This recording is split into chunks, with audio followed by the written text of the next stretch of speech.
Keduanya sudah kami konfirmasi dan sudah kami teruskan, hanya saja untuk Pak Ganjar itu berhalangan hadir, nanti akan dijadwalkan ulang dengan penyidik, kami juga sudah koordinasikan dengan penyidik. Yang kedua Pak Aziz Saputra sudah mendapatkan surat tugas dari Universitas Trisakti untuk menghadiri pemeriksaan, namun jadwalnya memang masih akan disesuaikan.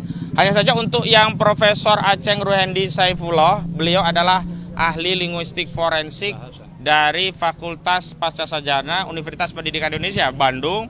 Tadi sudah hadir, sudah juga menyerahkan surat tugas dari kampusnya. Beliau akan memberikan keterangan berkaitan dengan ahli bahasa spesifikasi linguistik forensik terhadap 3 persoalan sekaligus yang memang sudah kami sampaikan pada beliau. Pertama, apakah pertanyaan-pertanyaan seputar ijazah Joko Widodo yang sempat ditanyakan oleh klien kami yang hari ini pejuang-pejuang kita mendapatkan status tersangka, termasuk Pak Roy, Pak Rismon, Bu Tifa, Bu Kurnia, Pak Rustam, juga Pak Rizal Fadilah, yang bertanya baik ke Yogyakarta maupun ke Solo pada tanggal 15 dan 16 April 2025 yang lalu, itu termasuk tuturan atau ujaran yang masuk kategori dapat dipidana. Nah, walaupun kami sudah mendapat penjelasan bahwa tuturan-tuturan itu bersifat mempertanyakan, jadi tidak mungkin bisa dikualifikasikan sebagai suatu pidana. Dan saat itu sebenarnya pertanyaan-pertanyaan itu sebenarnya simpel bisa dijawab oleh Saudara Joko Widodo ketika datang ke Solo dengan menunjukkan ijazahnya, maka akan selesai. Namun sayangnya saat itu Saudara Joko Widodo menyampaikan kepada klien kami, tidak ada kewenangan kalian menanyakan ijazah saya, tidak ada kewajiban kami untuk menunjukkan ijazah yang saya miliki. Nah, karena itulah kemudian pertanyaan-pertanyaan ini tidak terjawabkan. Maka masuk kepada peristiwa yang kedua. Peristiwa kedua yaitu apa? Ya ini upaya untuk memberikan jawaban atas pertanyaan-pertanyaan seputar ijazah itu yang dilakukan oleh klien kami. Baik Pak Roy Suryo dengan pendekatan ELA-nya ya, Error Level Analysis, juga juga oleh Dr. Rismon Syani Paresolan dengan kemampuan digital forensiknya, termasuk oleh Dr. Tifauzia Tiasuma dengan keahlian fisiologinya untuk menganalisa sejumlah dokumen-dokumen yang dimiliki, yang diklaim itu milik Joko Widodo. Apa itu? Jadi upaya untuk melakukan penelitian sejak ada upload dari kader PSI bernama Dian Sandi, yang menurut keterangan Dian Sandi ini adalah asli ijazah Joko Widodo.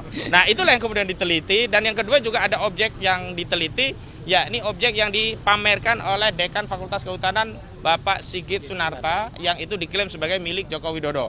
Termasuk yang terakhir adalah karena ada primary evidence, yakni bukti dokumen berupa skripsi yang ditunjukkan langsung kepada klien kami Pak Roy Suryo, yang itulah kemudian dijadikan bahan. Nah, pertanyaan kami secara linguistik forensik nanti akan dijawab melalui keterangan adalah apakah melakukan penelitian dan kemudian mendapatkan kesimpulan bahwa dokumen itu secara saintis disimpulkan sebagai palsu dengan pendekatan ungkapan hiperbola ya, seperti 99,9% palsu, atau Bung Rismon Syanipar menyebut dengan 11.000 triliun palsu, itu adalah masuk kategori ujaran atau tuturan yang mengandung pidana. Nah, nanti akan dijelaskan itu tidak termasuk, tetapi rinciannya akan dijelaskan pada penyidik.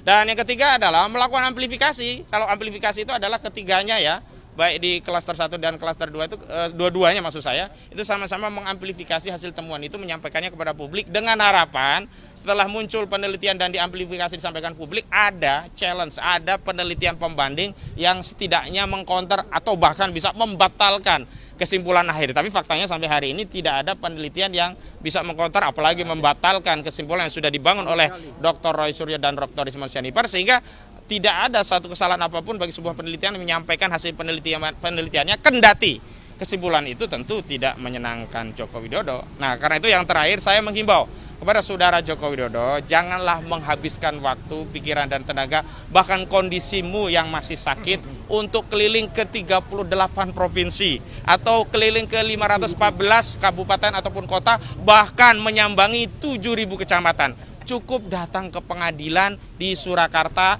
atau cukup tunggu nanti di persidangan pidana. Tapi yang jelas di pengadilan Surakarta itu sudah jelas ada agenda pembuktian yang semestinya tergugat dalam hal ini Joko Widodo bisa datang memberikan buktinya untuk mengkonfirmasi bahwa ungkapan yang dia menyatakan akan menunjukkan ijazahnya kalau diminta hakim itu bisa dibuktikan, bukan omon-omon, bukan pembohongan publik, tapi faktanya ternyata itu tidak juga dilakukan. Kalau dalihnya ijazah itu disita oleh Polda Metro Jaya, yang jelas Joko Widodo sempat menjanjikan ijazah SD, SMP, SMA sampai S1 akan ditunjukkan. Nah, setidaknya masih ada ijazah SD dan SMA yang bisa ditunjukkan di Solo, karena yang disita hanya S1 dan S2. Dan yang jelas semestinya bisa ya penyidik mengantarkan ijazah itu sebagai sebagian dari upaya pembuktian Joko Widodo di Pengadilan Negeri Surakarta untuk membuktikan bahwa ijazah itu apakah bisa dibenarkan setelah ada pembanding dari Pak Taufik dan kawan-kawan yang melakukan gugatan begitu. Bukan kemudian dengan dalil itu sedang disita tidak bisa ditunjukkan. Padahal sebelumnya ketika gelar perkara khusus toh ternyata bisa dibuka segelnya,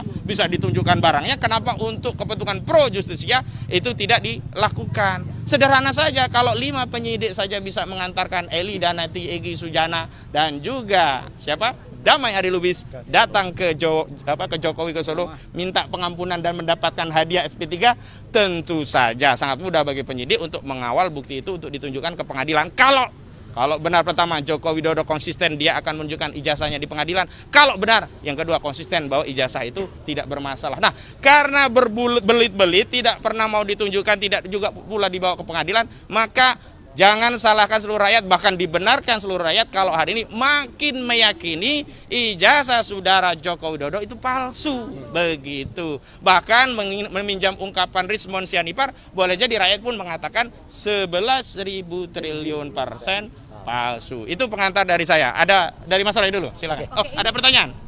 Kan ini udah tambah 1, hingga saat ini sudah berapa jumlah saksi ahli yang diajukan yang telah diperiksa oleh penyidik Polda? Ya, sebelumnya dengan Bang Refli itu ada 1, 2, 3, 4, 5, 6. Jadi 6 ahli dan saksi. Tetapi masih ada ahli dan saksi yang lainnya. Jadi kalau kita menggunakan representativitas kan dari penyidik itu kan mengajukan 22 ahli.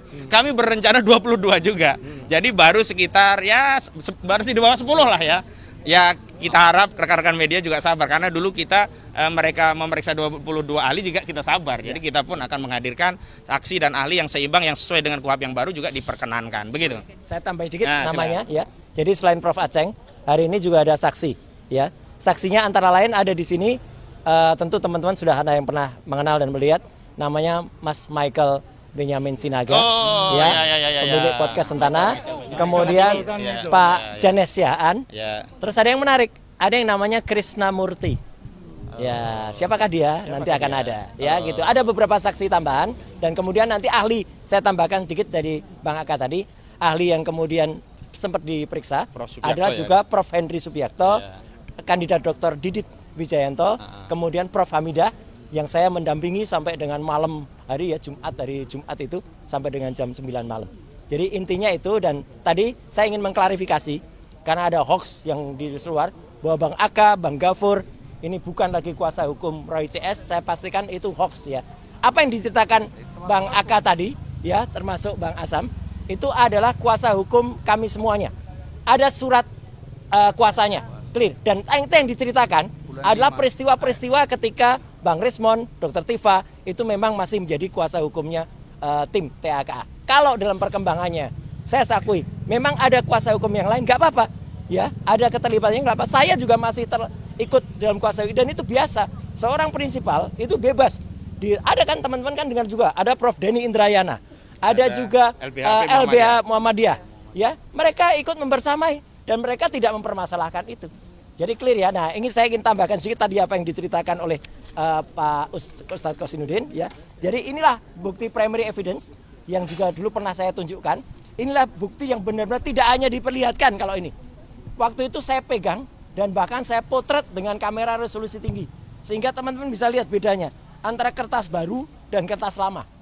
Kertas lama yang masih ketikan manual, di sini masih tertulis Dr. Ahmad Sumitro, dan kertas baru yang tulisannya sudah Profesor Dr. Insinyur Ahmad Sumitro. Logis tidak? Kalau pada satu skripsi yang sama, ya bulannya November 1985, di mana Dr. Ahmad Sumitro waktu itu belum mengukuhkan atau belum dikukuhkan seorang guru besar, ya itu betul. Namanya doktor. Ketika dia sudah profesor, November 1985, padahal pengukuhannya adalah bulan Maret 1986. Jadi ini adalah lembar yang disisipkan. Makanya waktu itu Dr. Rismond mengatakan ini palsu, ya gitu. Saya juga menyampaikan ini jelas betul, kertasnya saja beda, ya. Jadi artinya itu bukti-bukti yang kemudian dikuatkan, termasuk juga keterangan dari Prof Henry Subiakto yang mengatakan kalau Undang-Undang ITE itu adalah untuk transaksi elektronik, bukan untuk pemidanaan urusan politik. Ya, itu clearnya ya. Jadi saya kira tambahan saya cukup itu, dan satu lagi sedikit mumpung saya juga hadir. Saya juga hadir selaku saksi dari peristiwa hukum yang dilaporkan oleh Mas Michael Sinaga, Mas. Siap. Nah, ketika melaporkan seseorang yang bernama Andi Azwan. Saya menjadi saksi karena saya datang pada satu lagi, saat Pak. kejadian. Ya, satu Dan lagi. Joshua Sinambela. Ya, saya datang pada saat kejadian. Yang pertama saya ada hadir di salah satu TV yang studionya waktu itu ada di Sarinah. Tapi sekarang studionya udah pindah ke Ring 1. Ya, satu lagi yang studionya ada di Kebun Sirih. Ya, yang waktu itu saya juga hadir. Ya, gitu. Jadi intinya itu ya. Jadi kami saling membersamai, kami saling mendukung, dan kalau ada satu rekan yang terkena musibah, bukan berarti kita ikut jadi korban kita melarikan diri, bukan. Ya, kita semua kita semua mohon dipegang. Ini buka baju biar Kita Superman semua ini. satu Dereng, grup dereng, yang sama. dereng. Kita semua apa? Superman. Yaitu korbannya Mulyono. Jeng, jeng, jeng. Ini baju lama tapi aktual. Ya, korbannya Mulyono kita semua ada. Ya, saya kira itu ya. Mungkin ada tambahan lain. Bang Gafur dulu. Bang Gafur, Oke. ya, habis itu silakan. Terima kasih Mas Roy. Jadi saya hanya ingin menambahkan beberapa poin saja. Yang pertama, momen hari ini Bang Aka, Mas Roy izin, akan kita manfaatkan juga untuk mengupdate informasi dari penyidik Polda Metro Jaya terkait dengan status pengiriman berkas tahap 1. Oh ya gimana. Karena berdasarkan informasi yang belum valid yang saya dapat, konon katanya berdasarkan hasil penelitian, ini belum valid ya. Oke. Berdasarkan hasil penelitian berkas perkara oleh jaksa peneliti, konon katanya berkasnya dikembalikan. Ya, itu masih konon katanya. Nah, sehingga nanti hari ini kami akan memanfaatkan juga dengan Polda Metro Jaya untuk mengupdate informasi tersebut. Kalau memang pada akhirnya dikembalikan, ya berarti memang dari awal, ini kalau dikembalikan ya Mas Roy ya, berarti memang dari awal berkas perkara yang dikirimkan itu belum memenuhi semua persyaratan. Dan ngikutin SOP Solo berarti. Benar. Berarti semua berkas perkara yang dikirimkan itu belum memenuhi persyaratan yang diatur dalam KUHP. Dan itu menjadi satu keuntungan bagi para pejuang yang hari ini status hukumnya tersangka, dan kami juga selaku kuasa hukum, ya, bahwa dengan pemeriksaan ahli hari ini berarti kami akan melengkapi ya semua materi yang akan menjadi alat bukti kami ketika perkara ini naik dalam tahap proses hukum berikutnya, kalau memang itu terjadi gitu ya. Nah, kalau naik. Dan yang kedua berikutnya lagi adalah ahli yang kami hadirkan ahli ini adalah ahli yang betul-betul independen, objektif, tidak memihak kepada siapapun.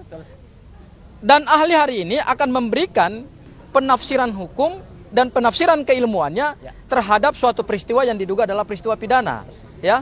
Dan ahli yang kami hadirkan ini akan memberikan perimbangan terhadap 22 ahli ya yang diajukan atau yang diperiksa oleh Polda Metro Jaya, sehingga nantinya ahli yang kami hadirkan ini benar-benar kita harapkan semua berkas perkara itu bisa terang benderang, bisa seobjektif mungkin, karena pada tahap satu pelimpahan berkas ini semua kan berkasnya masih BAP 130 saksi, yang saksi itu kan masih menguntungkan pelapor, dan 22 ahli, yang juga 22 ahli itu kita nggak tahu sejauh mana keterangan keahlian mereka, tetapi yang kami duga adalah pasti juga menguntungkan pelapor. Nah, kami mengharapkan ahli-ahli yang sudah kami hadirkan itu bisa memberikan perimbangan terhadap semua alat bukti yang ada di Polda Metro Jaya. Itu Bang Aka yang bisa saya sampaikan. Oke, Bang Samsir. Bang Asam ya. Assalamualaikum warahmatullahi wabarakatuh. Kami baru aja mengantarkan ahli linguistik forensik, Profesor Dr. Aceng Ruhendi Saipullah ke dalam. Ya, beliau sangat pengalaman ya di bidang linguistik forensik. Jadi memang kalau tadi disampaikan kalau dari sebelumnya sudah dari pihak sebelah itu ada 22 ahli ya yang sudah disampaikan.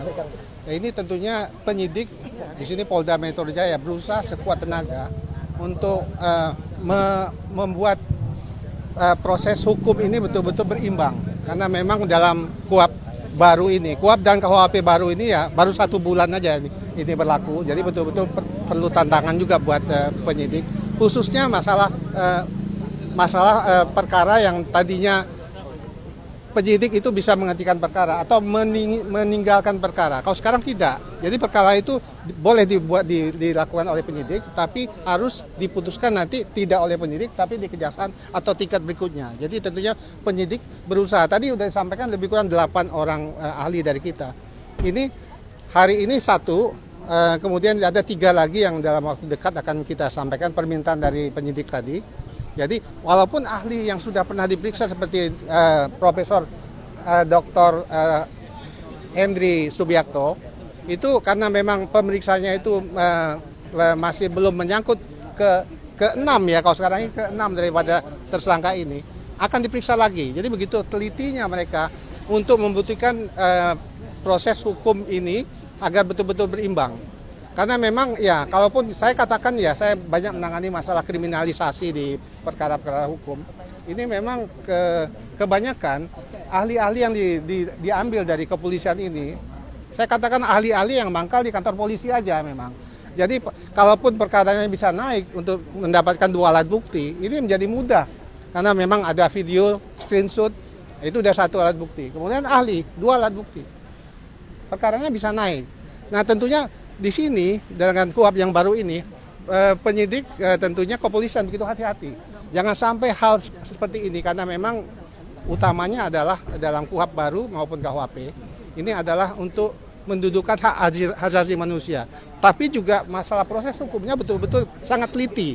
Jangan sampai orang yang tidak bersalah, nah itu akan dipersalahkan. Kita negara hukum ya, negara hukum itu tentunya kita harapkan hukum adalah kedudukan tertinggi.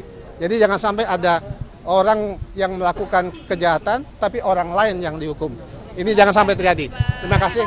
Ini ada nih Pak. Ada penting yang perlu disampaikan, ini menyangkut unsur delik. Nah ini yang paling pertama. Kenapa saya katakan ini tidak ada unsur delik?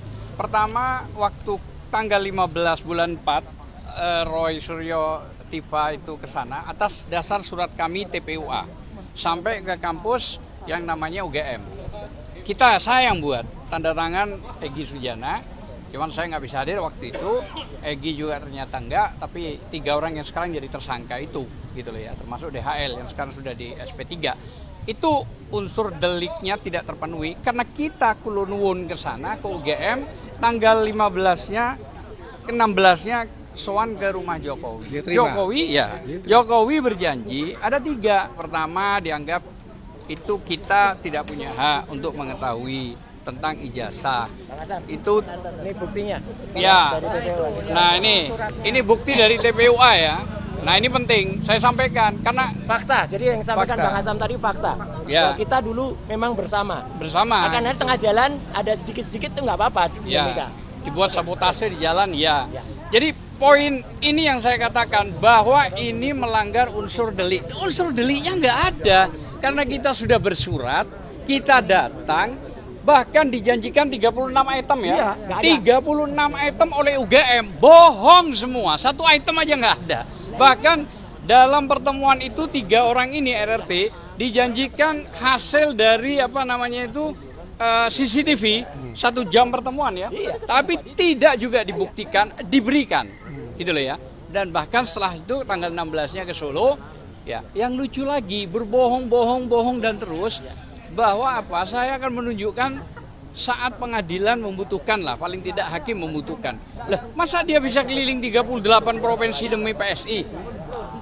Iya kan? Iya, tapi bisa. Iya, 7.000 kabupaten, 7.000 kecamatan, 5.014 kabupaten bisa, hanya 2 kilo jaraknya, nggak sampai mungkin ke pengadilan nggak bisa. Nah, ini yang saya katakan bahwa unsur delik fitnah dan pencemaran nama baik tidak. Terakhir, tidak ada pembuktian keaslian soal ijazah, tidak ada. Ya, kami cuma disuruh lihat kok digelar perkara itu, bukan dikorek-korek, bukan disuruh sentuh. Silahkan diteliti, nggak ada. Jadi sampai detik ini tidak pernah ada pembuktian itu asli, tidak ada. Saya kira itu aja. Terima kasih. Terima kasih Pak.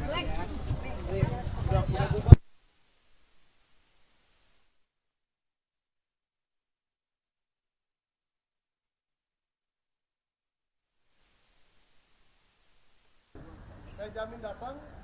Yang KKN 81985 diketahui. Woi, nanti malam kosong di perkara Andi Azwan dan Tujuh Ya.